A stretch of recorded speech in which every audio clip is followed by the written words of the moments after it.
Mémoire vive. Mémoire vive. Mémoirevive.tv, rue de la Boétie, à l'UMP, avec Xavier Bertrand, bonjour. Bonjour. Il y a une petite discussion avec des blogueurs, notamment UMP, sur la campagne et les comparatifs avec les sites. Mais on avait une question. Actuellement, il y a un débat qui commence à poindre pour l'idée de proposer la création d'un commissariat européen à l'économie numérique. Qu'en pensez-vous? Au sein de la Commission européenne, donc un nouveau commissaire. C'est la première fois que j'entends la proposition. Moi, je la trouve intéressante. Je la trouve intéressante parce qu'il ne faut pas se voiler la face. On va avoir besoin aussi d'une nouvelle croissance, nouvelle forme de croissance après la crise. Et franchement, ceux qui n'ont pas compris que la croissance numérique, que l'économie numérique tiendra une place essentielle, n'ont pas compris grand-chose à ce qui est en train de se passer. Donc moi, je suis plutôt d'accord, mais je voudrais juste émettre un certain nombre de questions. Pas de réserve, mais de questions. Est-ce que c'est un vrai commissariat avec des moyens complets et avec derrière une vraie direction et des moyens?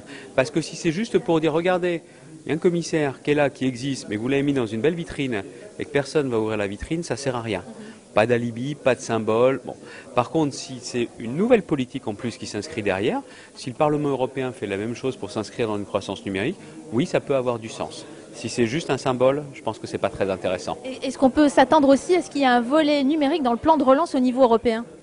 Écoutez, déjà le plan de relance, il faut savoir que c'est avant tout des plans de relance concertés, parce que s'il y en a un qui tire à U, l'autre qui tire à dia, s'il y en a un qui fait blanc, l'autre qui fait noir, ça, à mon avis, c'est pas ce qu'il nous faut. Bon, ce qui se passe aussi, c'est qu'en France, on a mis aussi des moyens sur le numérique.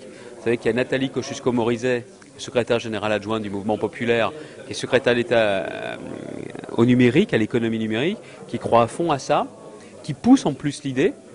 Et je pense qu'au niveau des européennes, c'est une belle occasion justement de faire valoir cette proposition. Je sais que Nathalie s'est beaucoup déplacée, pas seulement en Europe, elle est allée aux États-Unis pour voir ce qui se fait d'intéressant, parce qu'on va être franc, hein.